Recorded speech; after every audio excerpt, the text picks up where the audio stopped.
Tiens, bah regarde. Là, ça vient de tomber. Bloomberg. Qu'est-ce qui se passe? Voilà. La tech, les iPhones, les machins, tout ça, c'est exempté des tarifs. Non. Non mais on est où, là? Mais quel cirque! Bah c'est Métamorphose 47 qui disait que c'était devenu un cirque. Mais oui, mais c'est ça. C'est exactement ça. C'est un cirque. Voilà. C'est n'importe quoi. N'importe non, quoi. mais vraiment, tu te rends compte. Tu quoi dire? C'est toi en plus, ah Mimi, je pense que c'est toi, la dernière fois t'avais dit oui, les Américains vont payer leurs iPhones 3000 euros, tu sais. Oui. Il a dû entendre Donald Trump. Non mais je pense qu'il y a une taupe dans le wagon pleurniche, dans le train de l'oseille. Je pense qu'il y a quelqu'un qui circule, il va de wagon en wagon, et il écoute les conversations des gens un peu évolués comme nous, tu vois, des gens, c'est vrai que nous on est quand même, on fait partie de la haute aussi, hein, faut dire.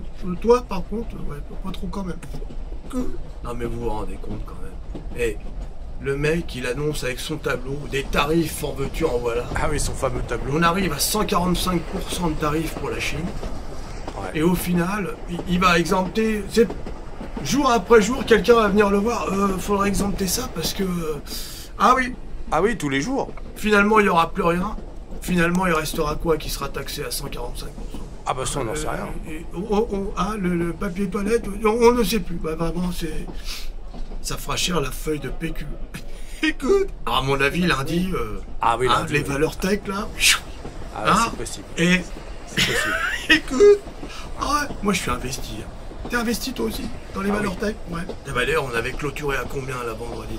Ah oui, tu regardes voir un peu. Alors, le S&P 500, plus 1,80, 5300. Le Dow Jones, plus 1,56. Et le Nasdaq, plus 2%. toujours à faire des...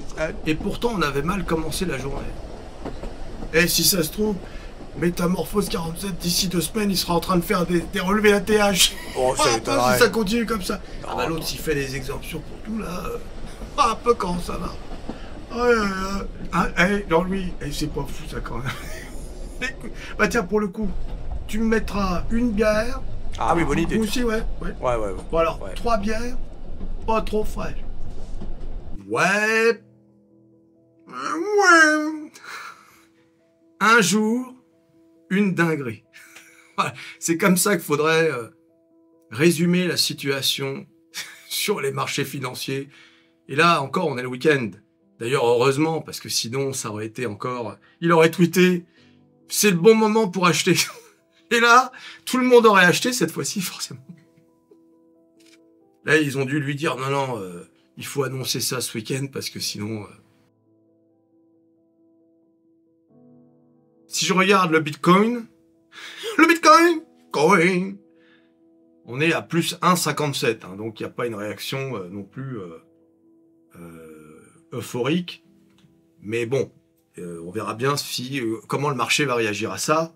Alors, donc l'histoire, c'est quoi? C'est encore... L'administration du président Trump a exempté les produits technologiques clés tels que les smartphones, les ordinateurs portables, les puces, les écrans, de sa nouvelle vague de droits de douane. Ces exemptions soustraient ces produits aux droits de douane chinois de 145% et aux droits de douane mondiaux de base de 10%, épargnant ainsi aux consommateurs des hausses de prix et offrant une marge de manœuvre aux grandes entreprises technologiques. Sont également exclus les outils de fabrication de semi-conducteurs d'entreprises comme ASML, donc ASML pourrait voir son cours là lundi, et Tokyo Electron, essentiel à la construction d'usines de puces aux États-Unis.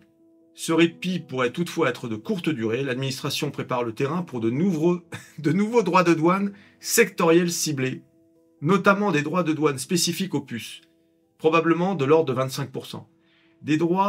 Ces droits pourraient toucher non seulement les puces, mais aussi les appareils qui en contiennent, une préoccupation majeure pour le secteur de l'IA. Alors qu'Apple échappe à cette vague de sanctions, Samsung pourrait prendre l'avantage grâce à une moindre dépendance à la Chine. En bref, le monde de la technologie remporte une victoire temporaire, mais les tensions tarifaires sont loin d'être terminées. Oui, ça c'est clair.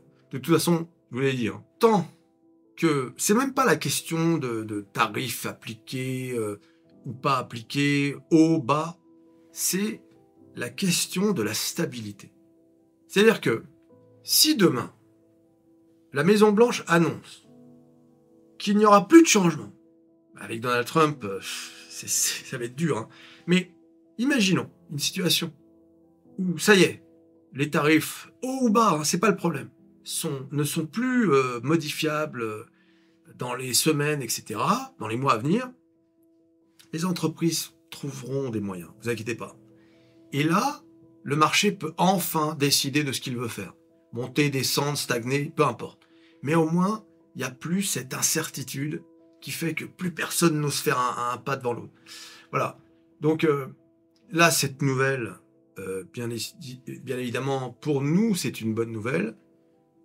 Mais vous avez vu, hein, elle est entachée d'autres nouvelles aléatoires. Il pourrait y avoir d'autres tarifications, tarifs, pardon, ciblés, on ne sait pas lesquels. Enfin, c'est vraiment, c'est fatigant même. Hein.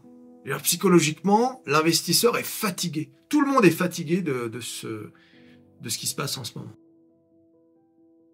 Il faut être prêt pour investir. Ah, tu peux pas rester sur le quai et regarder le train de l'oseille qui passe. Tu dois être prêt à monter, tu vois, ton ticket. Et c'est quoi ton ticket? Bah, c'est ton courtier. Il te faut un courtier pour investir à la bourse. Et quoi, le mieux que l'un de mes courtiers? De Giro, les amis. Le lien dans la description. Inscris-toi à De Giro. Qu'attends-tu? Aïe, aïe, aïe. Alors pour moi, le plus grand vainqueur de ça, c'est Apple. C'est vraiment Apple et ses iPhones. Hein, je rappelle que l'iPhone, c'est 50% des revenus d'Apple. Hein. Donc ça pouvait pas, ça aurait été une catastrophe. Donc et puis les autres, hein, Nvidia aussi, grand gagnant de cette affaire, TSMC, bien sûr, Samsung et enfin ASML et Tokyo Electron. Donc ça, ce sont vraiment les gros vainqueurs de cette affaire. Quel foutoir quand même. Quel cirque, comme je l'ai dit dans ma vidéo précédente. Alors, on va voir un peu où en sont les indices. La flèche jaune, ça représente le 2 avril, enfin le 3, au moment où, à l'annonce des tarifs de Donald Trump. Comme vous pouvez le voir, la correction dont je vous parlais, et qui était aux alentours de 10%, c'est celle qui était inévitable, et d'ailleurs ça aurait même pu être 15%, ça aurait été encore raisonnable. C'était la correction dont je vous parlais déjà l'année dernière. Je vous ai dit, il y aura une correction. Il y a eu une correction. Ah oui, parce qu'on voit tout sur cette chaîne. On est habité par l'esprit de l'oseille, bien sûr. Moi, un peu. Et puis, le crash Trump, qui a quand même crashé le S&P 500 jusqu'à 15%. Et là, on est remonté d'environ 10%. Au final, des plus hauts, eh bien, on a corrigé de 14% environ. Donc finalement, le bilan de tout ça, c'est quoi? C'est que on est encore dans cette fameuse correction qui était de toute façon inévitable. Je rappelle, hein, on va essayer de reculer pour que vous voyez un peu, regardez un peu l'ascension fulgurante du S&P 500 depuis ses plus bas. Je rappelle, hein, 75% de hausse hein, quand même. Donc, corrigé de 15%, ça va. Le Dow Jones. Alors, le Dow Jones, c'est pareil, hein, on est dans une correction par rapport au plus haut de 12%. Alors qu'avec le crash Trump, on était descendu à moins 18%. On a frôlé le bear, alors qu'avec le S&P 500, on était rentré dans le bear. Hein. Il est là, le bear. Hein. On a pris cher. Hein. Au final, c'est comme si on avait corrigé de 22% quand même. Et bien sûr, le Nasdaq, la Drama Queen, toujours à faire des chaînes, qui a morflé comme jamais, et qui est descendu quand même, je ne sais pas si vous vous rendez compte, de 27%. C'est énorme. Hein. Et avec le rebond, on est remonté à 17,8. Le petit cacou, il est allé jusqu'à moins 18%. Avec le rebond, il n'est plus qu'à moins 14% du all-time high. Apple a corrigé sévèrement. Hein. C'est l'une des entreprises des 7 fantastiques qui a pris le plus cher. Apple a corrigé de 36%. Et même si ça revient, comme vous pouvez le constater, on est quand même dans une tendance baissière. Hein. Pareil pour Microsoft. Vous voyez, on est dans une sorte de range baissier, quoi. Hein. Google, regardez Google. La descente aux enfers de Google, 159 $. Vous avez vu un peu comment ça descend? Un des plus hauts, on a perdu, on est à combien là? 26%, et on était descendu à moins 32. Là, c'est pareil. Hein. Ce sont des grosses corrections sur les 7 fantastiques. On est monté très haut avec toutes ces entreprises, et aujourd'hui, ça corrige très fortement. Et bien sûr, Tesla, c'est l'entreprise qui a corrigé le plus depuis les plus hauts, puisque Tesla a perdu plus de la moitié, 54%. Aujourd'hui, avec le rebond, on est à moins 50. Tesla est très volatile. Hein. Les rebonds sont énormes, les baisses sont énormes. C'est l'une des valeurs les plus tradées. Hein. Je parle même pas de long terme. Hein. Je parle de trading, day trading, scalping, etc. Tesla est très, très prisé par les traders de par sa volatilité. Meta, hein. C'est le même scénario pour tout le monde. Hein. Meta qui a quand même corrigé de 35% de ses plus hauts. Enfin, faut dire que Meta avait tellement décollé. Nvidia qui a pris très cher aussi. Hein. Nvidia qui a perdu par rapport au plus haut 42%. Et là, qui est plus qu'à moins 27. Hein. Donc Nvidia, qui depuis ses plus bas, d'ailleurs c'est de toutes les valeurs dont on parle, Nvidia c'est la valeur sur laquelle il y avait le plus d'oseille à se faire. Voilà, pour ceux qui pensent que cette entreprise, comme c'est mon cas, est une valeur d'avenir, il y avait beaucoup d'oseille à se faire sur Nvidia. Vous vous rendez compte quand même d'avoir pris 26% en quelques jours sur Nvidia? Vous imaginez si Nvidia là revient dans cette zone, là on est à 110 $, hein, revient dans cette zone qui va jusqu'à 123 $, ça veut dire que le titre n'aura plus corrigé que de 20%. Et ça veut dire que de ses plus bas, tu auras pris 41% en quelques jours. sur une valeur comme Nvidia. Je vois, ceux qui débutent à la bourse doivent peut-être se dire que c'est tout à fait normal de prendre 40% sur une valeur comme ça. Ce sont des moments, croyez-moi, qui sont rares en fait. 40% en quelques jours sur une valeur comme ça, ce sont des opportunités qu'il faut savoir saisir. Alors tu vas me dire, ok, mais alors le type qui a mis de l'oseille ici, qu'est-ce qui se passe? D'accord, il a fait un super coup, mais vu qu'on est dans une tendance baissière, qu'est-ce qui se passe si au final c'est pour descendre? C'est pas grave. Je vous ai déjà dit, ça n'a aucune importance. Le mec qui a commencé à mettre son oseille ici, il n'a pas mis tout son oseille. Je vous ai déjà dit qu'il fallait diviser le capital. On ne peut pas tout mettre ici parce que justement, on ne sait pas ce qui peut se passer. Le mec, si ça descend à 40 $ par exemple, Nvidia, il va remettre une bille là. Alors attention, ça suppose que tu aies, confiance en la capacité de l'entreprise à revenir au plus haut, etc. Eh bien, si c'est le cas, eh bien regarde le mec. Là, effectivement, il est en moins-value par rapport à son entrée d'ici. Mais le jour où ça reviendra, il sera en plus-value par rapport à son entrée d'ici. Ensuite, il sera en plus-value par rapport à son entrée d'ici. Et s'il est rentré là, et là, etc. Vous voyez, si ça va au plus haut, lui. C'est ça la bourse. Hein. On ne peut pas timer le marché. Hein. Il faut dire aussi qu'on est dans une période qui est inédite.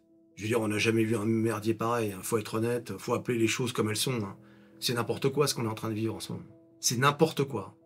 Donc c'est très difficile aussi d'avoir un discours rationnel, etc. Il faut essayer de se débrouiller tant qu'on peut, quoi. Comme on peut, pardon. Voilà. Il faut faire attention quand même, parce que c'est une période très volatile. Vous avez vu, le mec, il change d'avis tous les 4 matins. Tous les jours, il y a un truc, donc c'est difficile de mettre ses billes. Mais il faut quand même savoir profiter des baisses, quoi. Pour Nvidia, pour revenir au all-time high, il y a encore 40%. Donc on n'y est pas encore. On n'y est pas encore. Et c'est pas avec cette situation un peu difficile qu'on peut se dire « Ah oui, c'est bon, on y est dans 2 semaines. » On ne sait pas. Rares ont été les périodes d'une telle incertitude. Alors à noter la percée de l'euro, hein, qui résulte de la baisse du dollar plutôt, hein, vu que c'est à mettre en corrélation avec les marchés obligataires, hein, où on a beaucoup d'investisseurs ont liquidé les obligations américaines, ne rentrent même plus sur les nouveaux bons qui sont émis par le Trésor. Forcément, qu'est-ce que ça veut dire? Il y a une sorte de retrait de confiance dans l'économie américaine, alors que c'était le safe haven. C'est-à-dire, avant, quand tu savais pas où mettre ton argent, bing, tu mettais ça sur les bons du Trésor américain, tu vaquais à tes occupations, et puis voilà, au moins tu étais assuré que ton oseille était sécurisé. Aujourd'hui, non. Alors j'avais tweeté à ce sujet. L'euro a presque atteint les 1,15 $, 1,15 $, pardon, niveau qu'il n'avait pas retrouvé depuis février 2022, c'est-à-dire au début du bear market de 2022. Quelques tweets rigolos. Là, il y a un gars qui a simulé là, avec l'intelligence artificielle Xi Jinping avec 2 bières. Voici vos bières pas trop fraîches, monsieur Jinping. Merci, Jean-Louis. Et là, c'est la guerre entre les États-Unis et la Chine. Le mec, il a dit année 2300. No comment. Voilà, une fois de plus, une nouvelle news qui change le game. Une vidéo pour en parler. Mais j'avoue, c'est passionnant. C'est à la fois passionnant, surtout pour un mec comme moi. Hein. Je veux dire, ça permet d'annoncer les folies jour après jour. Mais pour le moi investisseur, bon, là, je crois qu'il est temps de perdre son mot de passe. Comme vous le savez, le meilleur trader, c'est celui qui a perdu son mot de passe. Et oui, les amis. Ouais, les amis. Tu t'abonnes, tu likes, tu partages, tu cliques sur à peu près tout ce qui peut être cliqué. La nouvelle sortie de Donald Trump. On attend lundi avec impatience. Et on se voit à la prochaine vidéo. Allez, salut.